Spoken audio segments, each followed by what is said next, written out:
Passaram-se 14 anos, mas a magnitude do crime faz com que o nome de Renato Seabra continue, aos dias de hoje, a suscitar grande interesse e curiosidade. Na memória de muitos ainda estará o homicídio bárbaro que ocorreu aos primeiros dias de janeiro de 2011. O modelo e Carlos Castro estavam a terminar uma viagem a dois em Nova York, quando o impensável aconteceu. O que se passou ao certo no quarto 3416, no 34º piso do Hotel Intercontinental, no coração da cidade, apenas Renato Seabra saberá, mas culminaria com a morte do cronista social, assassinado às mãos do manequim. Mais tarde, perante a justiça americana, Seabra acabaria por confessar que houve uma discussão com Carlos Castro e que, a partir daí, tudo se precipitou. Nos autos da polícia é descrito como o modelo agrediu barbaramente o cronista. Começou por lhe fazer um nó no pescoço e arrastou-o pelo chão. Depois, esfaqueou o socialite com um saca-rolhas com que o viria a mutilar, cortando-lhe o escroto e os testículos. Na confissão feita em tribunal, e que mais tarde viria a ser divulgada pela imprensa, pode-se ver-se a bárbara cronologia dos acontecimentos, descrita pelo jovem. O arguido afirmou que chegou a Nova Iorque a 29 de dezembro de 2010, com Carlos. O arguido afirmou que a 7 de janeiro de 2011, enquanto estavam no quarto 3416, o acusado e Carlos iniciaram uma discussão verbal que se transformou numa altercação física. O arguido afirmou que agarrou Carlos à volta do pescoço pelas suas costas e o arrastou, depois, pelo chão, enquanto pressionava a sua traqueia. O arguido afirmou que esfaqueou Carlos com um saca-rolhas na zona da virilha e na cara. O arguido afirmou que cortou os testículos de Carlos com esse saca-rolhas. O arguido afirmou que atingiu Carlos na cabeça com o monitor de um computador e que pisou a cara de Carlos, com os sapatos calçados. O arguido afirmou que atacou Carlos durante, pelo menos, 1 hora. O arguido afirmou que, depois disso, despiu a roupa, tomou um duche, vestiu um fato e abandonou o quarto. Foi nessa altura que se cruzou com Wanda Pires, amiga do cronista com quem tinham combinado encontrar-se e que estava a tentar ligar a Carlos Castro. De forma evasiva, Renato respondeu às perguntas de Wanda e avisou-a de que Carlos estava no quarto, saindo de seguida do hotel. O arguido afirmou que encontrou a amiga de Carlos e a sua filha, as quais perguntaram onde Carlos estava e o porquê de ele não responder aos seus vários telefonemas.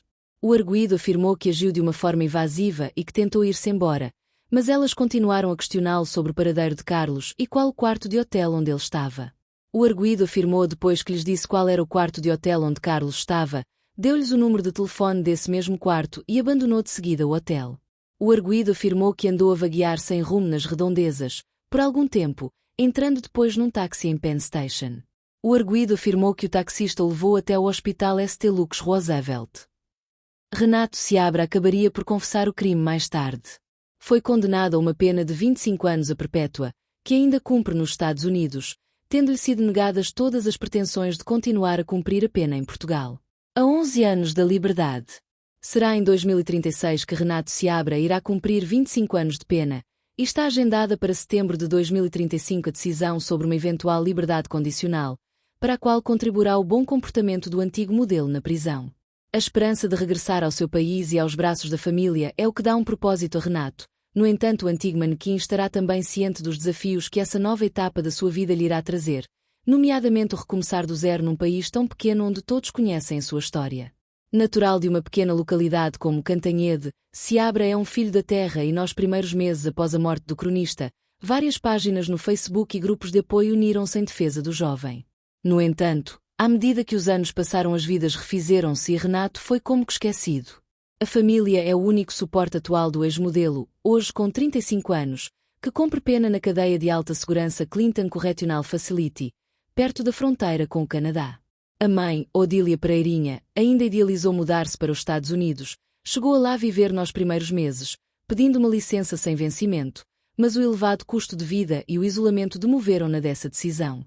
Para pagar a defesa do filho e sustentar os meses em Nova Iorque, desfez-se de património, até perceber que uma mudança em definitivo seria incomportável. Regressou a Portugal e ao seu trabalho no Centro de Saúde de Cantanhede, dispondo-se a refazer a vida, ainda que parte do seu coração tenha ficado nos Estados Unidos.